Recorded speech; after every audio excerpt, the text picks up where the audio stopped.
Hello everybody and welcome back to my channel. Today we're going to be talking about the future.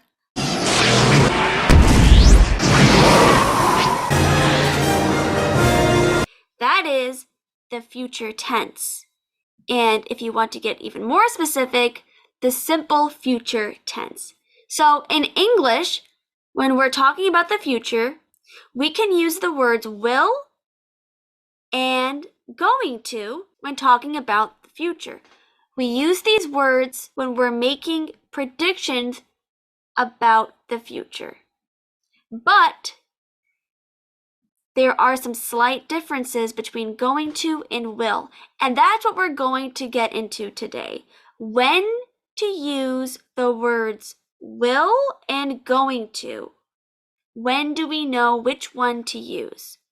So to help us do that, I'm going to share with you guys a chart that I found online to help you better understand and picture what I'm about to say. This is something that can get a little complicated and confusing at times.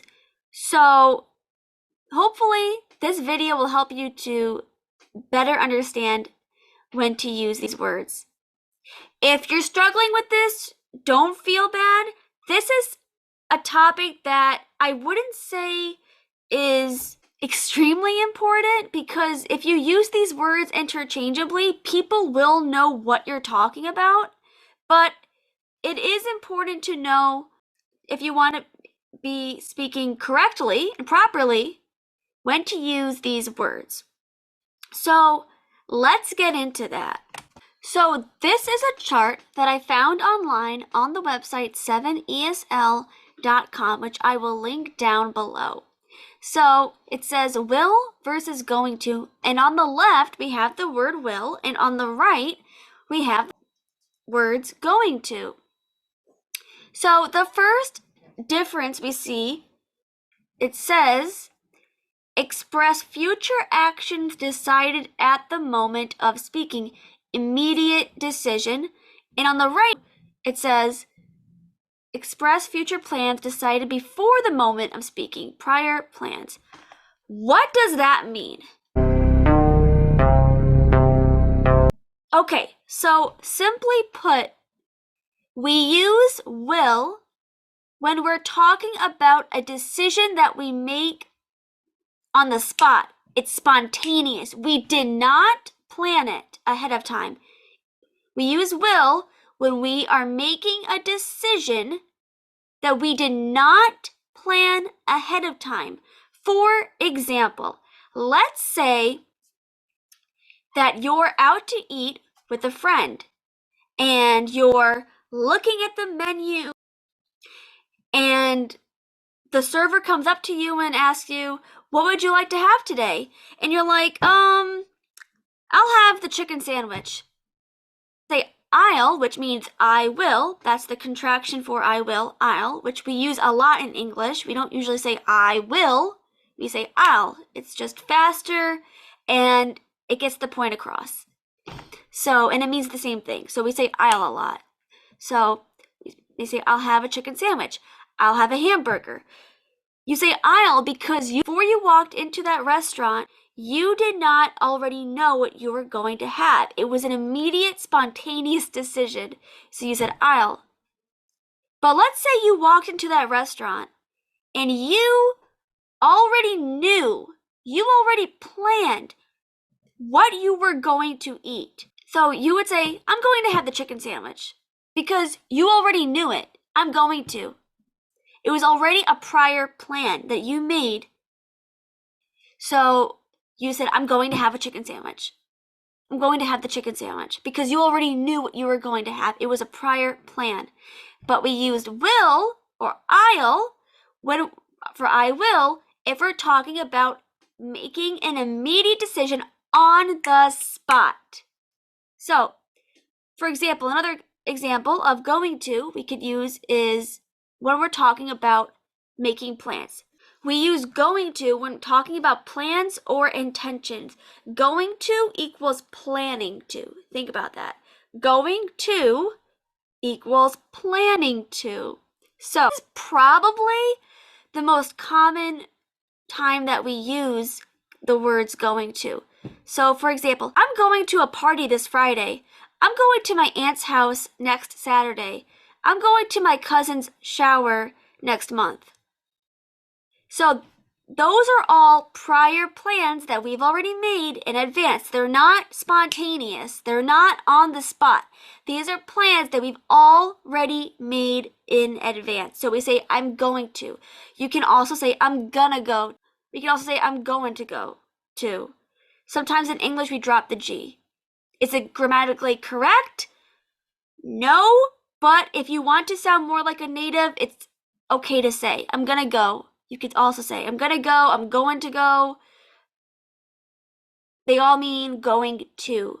So if you want to sound American, you can use those expressions. It's not 100% grammatically correct, but in today's day and age, if you use those words, it'll sound more natural.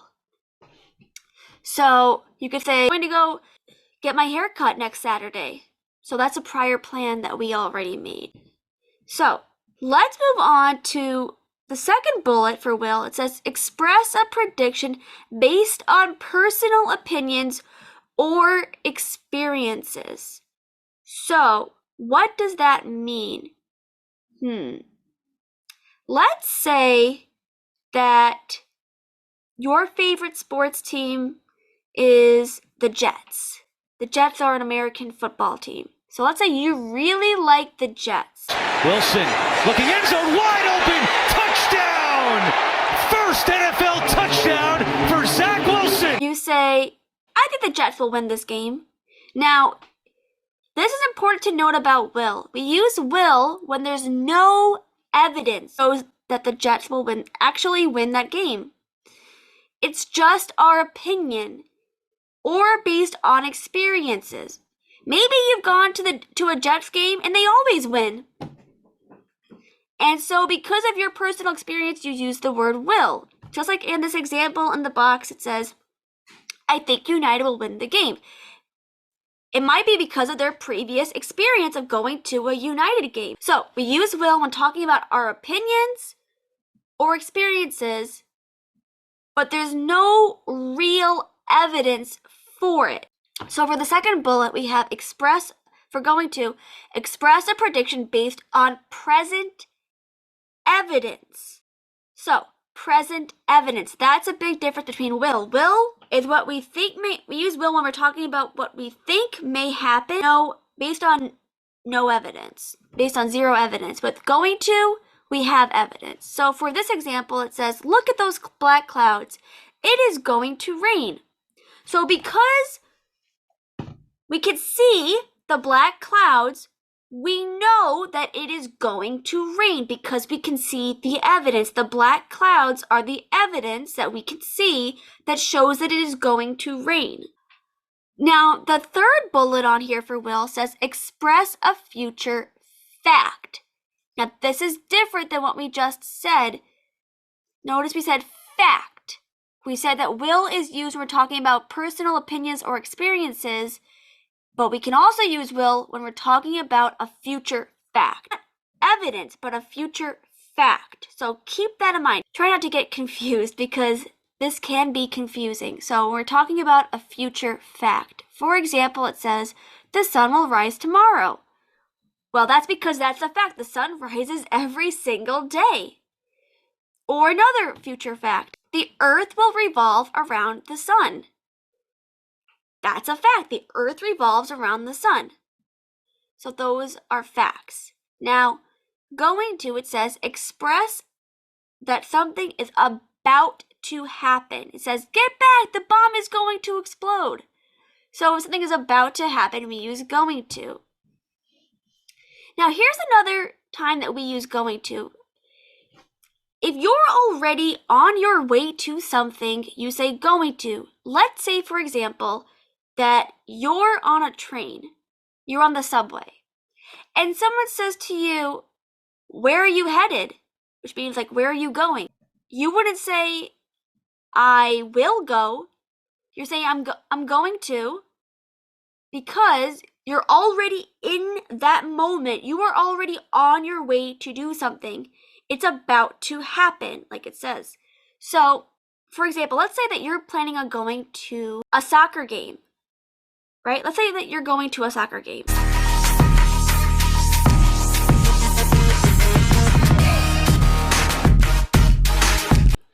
And you're on the bus. And someone asks you, where are you going? You would say, I'm going to a soccer game. Because you're already in that moment. It's about to happen. You are in transit, which means you're on your way there. You could say that whether you're talking on the phone in the car, or you're on a bus, or you're on a train. If you are already in that moment, headed somewhere, you could say, I'm going to wherever. I'm going to the store. You're already in that moment. But let's say that you planned, again, we're talking about plans, you planned to go to the store. So you're leaving your house, you could say, I'm going to the store. You could text your husband, your children, or whoever and say, I'm going to the store, because that's a plan. And maybe you already started walking to the store. You say, I'm going to the store. You're on your way to the store. You're headed to the store. So we see already that we can use going to mean planning to. And if you're headed somewhere, you're going somewhere. Here's a big thing with will. We use will when something happens suddenly, or if we change our mind suddenly. This kind of goes back to our first bullet, in the moment, taking action in that moment. Let's say that you're sitting at home and the phone rings, and your husband or wife says to you, the phone is ringing, can you get that? And you say, yeah, I'll get that. I'll get the phone. So you said, I'll get the phone. You didn't plan that you were going to get the phone. It was in the moment, spontaneous, and it happened suddenly. So again, going along with that first one back up there, this happens in the moment, spontaneously. Here's another time that we use will. We use will when we're making a promise, threat, or a request. I'll repeat that again. We use will when we're talking about making a promise, threat, offer, or a request. For example, you may tell your spouse, when I get home, I will make dinner.